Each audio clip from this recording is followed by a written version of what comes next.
Hello. बेटा जल्दी घर आ जा, तेरे पापा को बहुत ज्यादा बुखार है, बोल भी नहीं पा रहे। क्या हुआ पापा को? पता नहीं बेटी, तू जल्दी आ जा। पर माँ, इतनी रात को? तू जल्दी आ जा बेटी, कहीं देरी ना हो जाए। ठीक है माँ, मैं आ रही हूँ।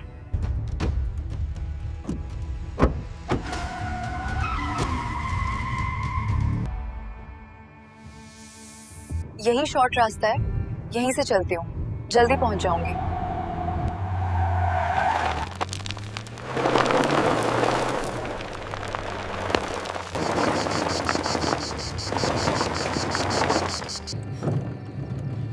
अरे यार, ये रास्ता जो ज्यादा ही बेकार है, कहीं मैं जल्दबाजी में फंस न जाऊं।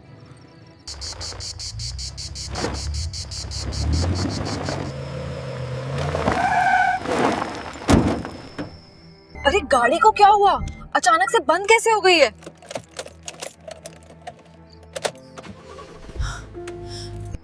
गाड़ी तो स्टार्ट ही नहीं हो रही। अब इसको क्या हो गया? अब इस सुनसान इलाके में मेरी मदद कौन करेगा? लगता है इंजन में कुछ हुआ है, उतर के देखना चाहिए।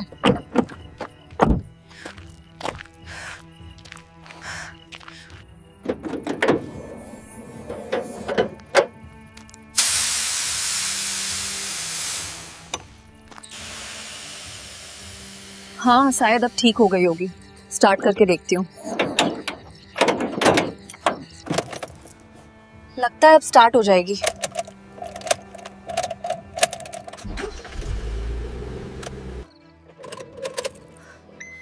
अब स्टार्ट हो भी जा मेरी माँ, इस रात में मैं कहाँ जाऊंगी गैया?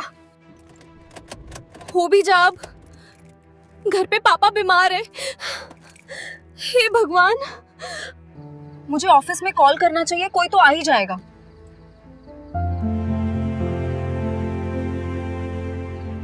अरे इसमें तो नेटवर्क ही नहीं आ रहा है, अब मैं क्या करूंगी? गाड़ी तो स्टार्ट होने वाली नहीं, अब मुझे हाईवे की तरफ चलना चाहिए।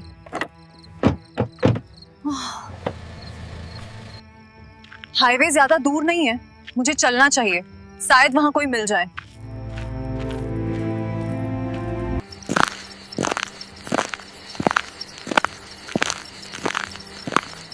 अरे वहां किसकी रोशनी है? लगता है कुछ पुलिस वाले नाइट ड्यूटी पर हैं, मुझे उनके पास चलना चाहिए।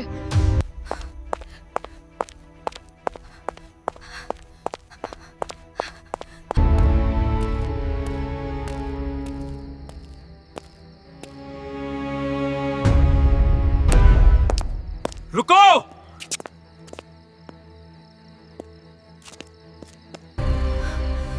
रुको!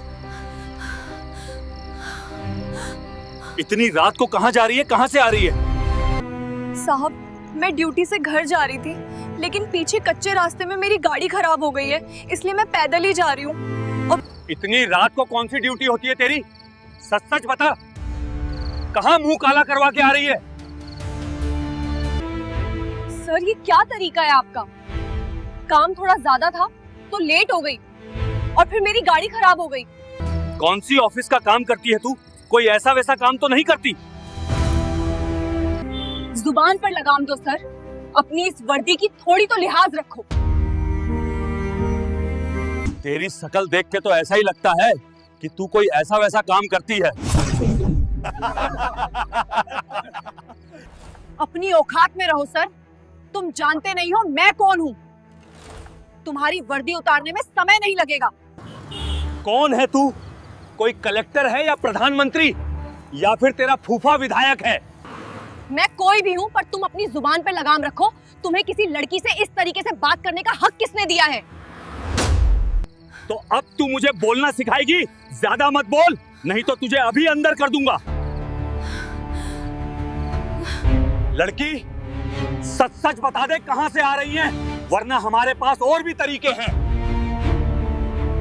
देखो इंस्पेक्टर, मानती हूँ कि तुम पुलिस वाले हो, लेकिन तुम्हें किसी की सहायता करने की बजाय उसको परेशान करने का हक किसने दिया?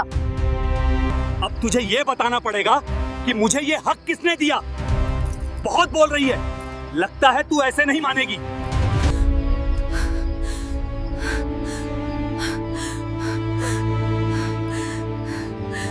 लगता है ये ऐसे नहीं मानेगी। जा, जीप से मेरी शराब की बोतल निकाल कर लाओ।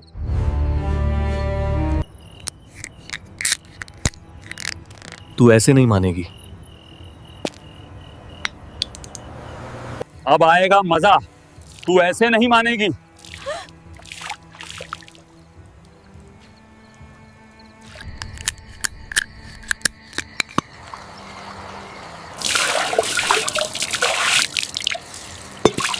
बहुत बोल रही थी, अब चुप क्यों हो गई? इंस्पेक्टर दिलीप राणा का कोई कुछ नहीं बिगाड़ सकता।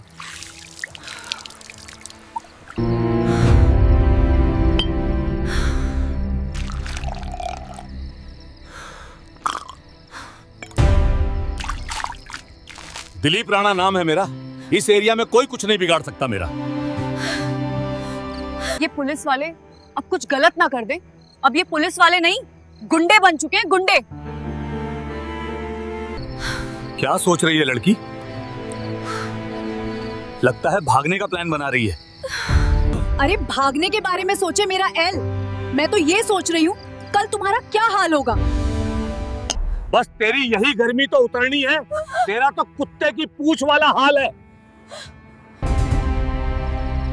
ले, तू भी पी। नहीं, मैं नहीं पीती। ए लड़की, ज्यादा नखरे मत लगा, चुपचाप पी ले, वरना और भी तरीके हैं पिलाने के। पी ले, कुछ नहीं होगा। अगर कुछ होगा तो हम संभाल लेंगे।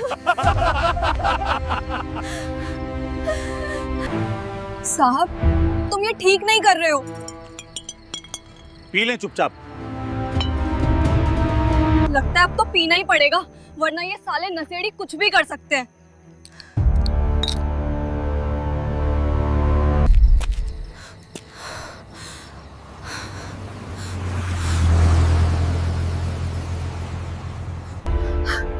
अरे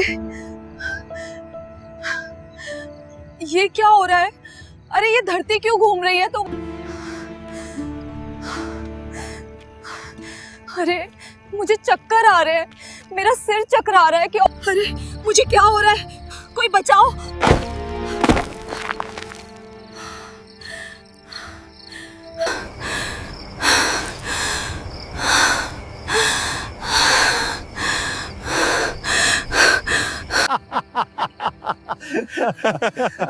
ये हुई बात, अब आएगा मजा।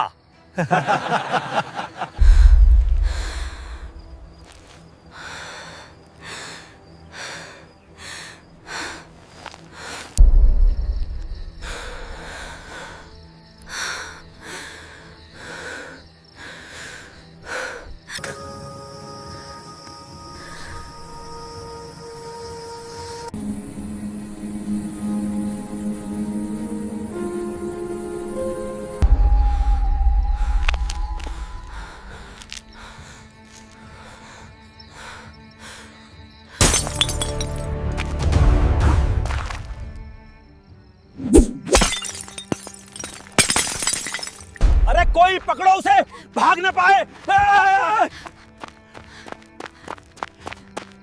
अरे कहां भाग कर जाएगी? मैं कहता हूं रुक जा।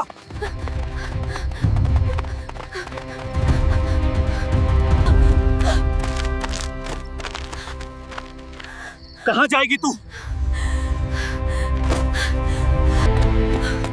कितना भगाएगी? चल चल, अब इंस्पेक्टर दिलीप राणा के पास। दिलीप राणा के चंगुल से बचना इतना आसान नहीं है लड़की। पता किधर भाग रही है? तुम्हें पता नहीं है मैं कौन हूँ? तू है कौन आखिर, जो बार बार बोल रही है मैं कौन हूँ? मैं इस जिले की आईपीएस नंदिता कुमारी हूँ, और मैं आप सबका वो हाल करूंगी जो आप सोच भी नहीं सकते हैं। अरे कोई देखो तो सही, हमारे पास आईपीएस खड़ी है। हम तो गांडू हैं जो कुछ भी मान लेंगे। मैडम, तू अगर आईपीएस है तो मैं सीएम हूँ। हमें पागल मत समझ, ज्यादा ज्ञान मत पेल। अब आप ही बताओ, इस लड़की का क्या करना चाहिए? इसे छोड़ दिया जाए या फिर? सर, हाथों में आए लड्डू को छोड़ो मत, थाने में ले चलो। चल अब गाड़ी में बैठ।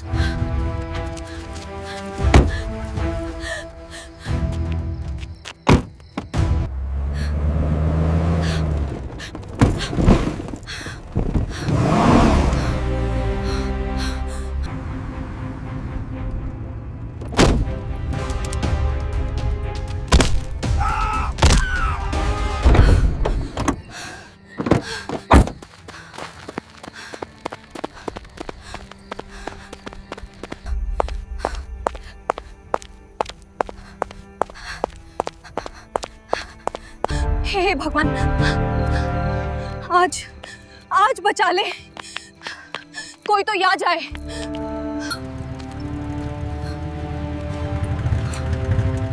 भैया आगे तक छोड़ देना। बैठ जाओ मैडम, छोड़ दूंगा। हे भगवान, बचा लिया आपने। कल देखूंगी उन दरिंदों को। अगली सुबह जब सूरज निकला तो आईपीएस नंदिता शर्मा ने अपने पापा को हॉस्पिटल में एडमिट करवाया। फिर वह सीधे एसपी ऑफिस पहुंची।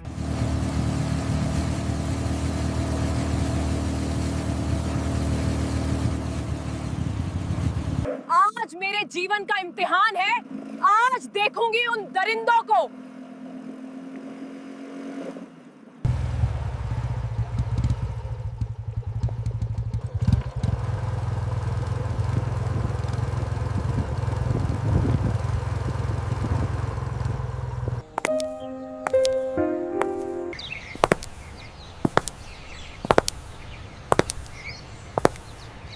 सर, मैं आईपीएस नंदिता शर्मा हूँ।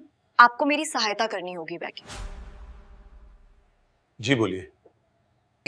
All of this happened to me night.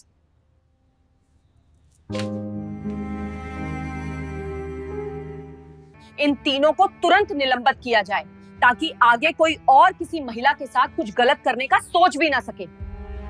Madam, मैं आपकी बात समझता हूँ और आपकी बात से सहमत भी हूँ, मगर बिना सबूत के किसी पर कार्रवाई नहीं की जा सकती है, तो कानून को ठोस सबूत चाहिए। मैं आपसे अनुरोध करता हूँ कि अगर आप उनके खिलाफ कुछ सबूत जुटा सकें तो मैं इस केस पर आगे कार्रवाई कर पाऊंगा। ठीक है सर, मैं सब समझ गई। अब मुझे क्या करना है? मैं चलती हूँ।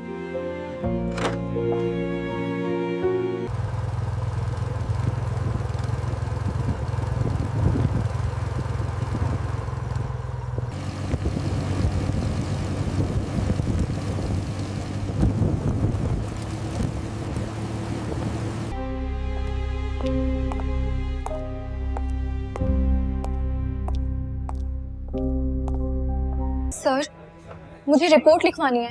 रिपोर्ट लिखवानी है? पैसे हैं तुम्हारे पास? रिपोर्ट लिखवाने के 5,000 लगते हैं। पैसे लाई हैं या ऐसे ही मुंह उठा के आ गई? लाई हैं तो पैसे निकालो, लिख दूंगा तुम्हारी रिपोर्ट। सर, हमें कानून मत पढ़ाइए। इतना सा अध्ययन हमने भी किया है, कानून में कहीं नहीं लिखा कि रिपोर्ट लिखवाने के पैसे लगते हैं। आप तो मुझसे खुलेआम रिश्वत मांग रहे हैं, लेकिन मैं आपको एक फूटी कौड़ी भी नहीं देने वाली। आप अपना काम कीजिए, मुझे रिपोर्ट लिखवानी है। हमें कानून न सीखकर जल्दी मेरी रिपोर्ट लिखिए। ओए लड़की, मेरे सामने जुबान चला रही है, जानती भी है कि मैं कौन हूं। अभी के अभी तुझे अंदर कर सकता हूं। ज्यादा अकड़ मत दिखा और पैसे दे, नहीं तो यहाँ कोई रिपोर्ट नहीं लिखी जाएगी। बड़ी आई रिपोर्ट लिखवाने, निकल यहाँ से। देखिए इंस्पेक्टर, आप मुझे जानते नहीं कि मैं कौन हूँ। हद में रह के बात कीजिए, समझे? मुझे कानून बहुत अच्छे से पता है, इसलिए मुझे मत सिखाइए कि मुझे क्या करना है। मैं यहाँ रिपोर्ट लिखवाने आई हूँ और रिपोर्ट लिखवा कर ही जाऊंगी, समझे? इतने में ही नंदिता की नजर एक हवलदार पर पड़ी। वही हवलदार जो रात को उन तीनों में से एक था। नंदिता ने गुस्से में इंस्पेक्टर से कहा, आपको पता भी है कि आपके थाने में क्या चल रहा है। अब तो आपको और इन हवलदारों को सस्पेंड करवाना ही पड़ेगा। इस पूरे थाने को साफ करना पड़ेगा। आप लोग इस वर्दी के लायक नहीं हैं। मैं आप सबको सस्पेंड करवा कर रहूंगी। यह सुनकर इंस्पेक्टर घबरा गया, पर फिर भी अकड़ में बोला, अरे लड़की, तुम हो कौन और ये सब क्या बक रही हो? ज्यादा होशियार मत बन, वरना इतना मारूंगा कि घर तक चलकर नहीं जा पाएगी।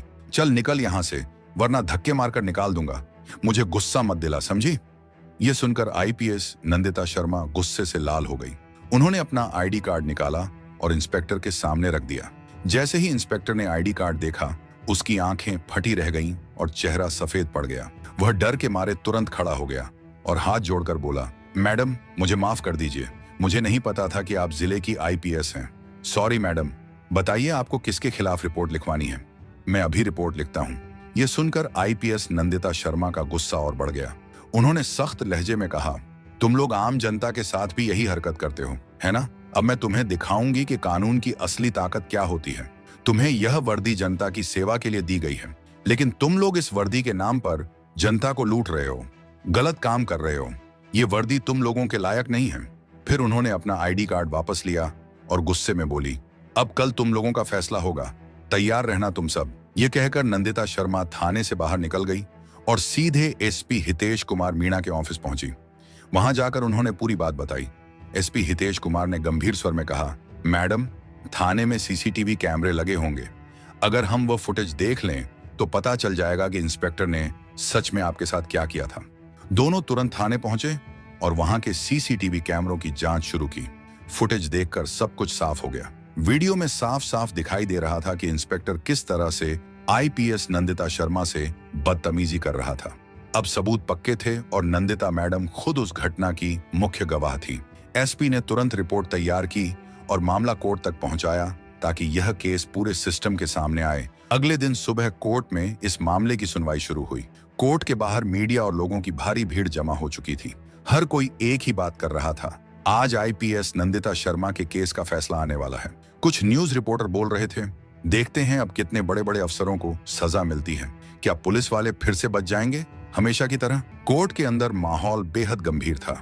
जज साहब अपनी सीट पर बैठे थे। सामने सरकारी वकील और दूसरी तरफ बचाव पक्ष के वकील मौजूद थे। पीछे की सीट पर बैठे थे वही 3 हवलदार और इंस्पेक्टर जिन पर आरोप था। सबके चेहरों पर डर साफ झलक रहा था। जज ने दस्तावेजों पर नजर डालते हुए कहा, केस नंदिता शर्मा बनाम राज्य पुलिस विभाग की सुनवाई शुरू की जाए। सरकारी वकील खड़े हुए और बोले, माय लॉर्ड, ये मामला सिर्फ एक महिला अधिकारी के साथ बदतमीजी का नहीं है। ये हमारे सिस्टम की सच्चाई है, जहां कुछ लोग ताकत के नशे में भूल जाते हैं कि कानून क्या होता है। उन्होंने आगे कहा, हमारे पास सीसीटीवी फुटेज, ऑडियो रिकॉर्डिंग और गवाह तीनों मौजूद हैं। फिर स्क्रीन पर फुटेज चलाया गया। पूरा कोर्ट देख रहा था। स्पष्ट दिख रहा था कि इंस्पेक्टर किस तरह आईपीएस नंदिता शर्मा को एक आम महिला समझकर रिपोर्ट लिखने से मना कर रहा है, रिश्वत मांग रहा है और फिर बदतमीजी कर रहा है। कुछ सेकंड के लिए पूरा कोर्ट हॉल खामोश हो गया। नंदिता की आंखों में नमी थी, पर चेहरा अब भी मजबूत और आत्मविश्वास से भरा हुआ था। तभी बचाव पक्ष का वकील खड़ा हुआ और बोला, माय लॉर्ड, ये सब एक गलतफहमी थी। मेरे मुवक्किलों का कोई गलत इरादा नहीं था, वह बस आदेशों को लेकर उलझन में थे। जज ने बीच में टोका, क्या आदेशों को लेकर उलझन का मतलब बदतमीजी और महिला अधिकारी का अपमान है? क्या पुलिस वर्दी में रहकर कोई भी ऐसा व्यवहार कर सकता है? वकील के पास कोई जवाब नहीं था। वह चुपचाप बैठ गया। पूरा कोर्ट फिर से शांत हो गया। फिर जज ने कहा, आईपीएस नंदिता शर्मा को स्टैंड पर बुलाया जाए। नंदिता शर्मा दृढ़ आवाज में बोली, माय लॉर्ड, मैं किसी से बदला नहीं चाहती। मैं बस इतना चाहती हूं कि जो भी यह वर्दी पहनता है वो यह याद रखे कि वर्दी सम्मान की निशानी है, ताकत की नहीं। मैं डर सकती थी, लेकिन अगर मैं चुप रहती तो आने वाली और महिलाएं हमेशा डरती रहती। कोर्ट में बैठे सभी लोग उनकी बात सुनकर भावुक हो उठे। यह केवल एक महिला की नहीं, बल्कि सिस्टम के आत्मसम्मान की आवाज थी। सरकारी वकील फिर बोले, माय लॉर्ड, यह मामला केवल नंदिता का नहीं है, यह हर उस इंसान का मामला है जो अपने अधिकार के नाम पर गलत करने वालों से डरता है। अगर आज इन लोगों को सजा नहीं मिली तो कल फिर कोई आईपीएस, कोई आम औरत या कोई गरीब आदमी इसी तरह अपमानित किया जाएगा। करीब 2 घंटे की सुनवाई चली। हर सबूत, हर बयान के बाद यह साफ हो गया कि इंस्पेक्टर और तीनों हवलदारों ने शराब के नशे में न केवल नंदिता से बदतमीजी की, बल्कि अपने कर्तव्य और पद की मर्यादा का गंभीर उल्लंघन भी किया है। अंत में जज ने फाइल बंद की और फैसला पढ़ना शुरू किया। कोर्ट ने सभी साक्ष्य और गवाहों के आधार पर यह पाया है कि आरोपी इंस्पेक्टर विराज सिंह और तीनों हवलदार भारतीय दंड संहिता की धारा 354, धारा 376 के अंतर्गत दोषी पाए गए हैं। अतः यह अदालत आदेश देती है कि इन सभी आरोपियों को 20 साल के कठोर कारावास की सजा दी जाती है। कोर्ट का फैसला सुनते ही पूरा हॉल सन्न रह गया। कुछ पुलिस वाले जिन्होंने पहले इन आरोपियों के साथ काम किया था, नजरें झुकाकर खामोश खड़े रहे। अब उनमें कोई आवाज नहीं थी, बस पछतावा और शर्म का सन्नाटा था। वो चारों अपराधी जो कभी खुद को ताकतवर समझते थे, अब हवालात की तरफ ले जाए जा रहे थे।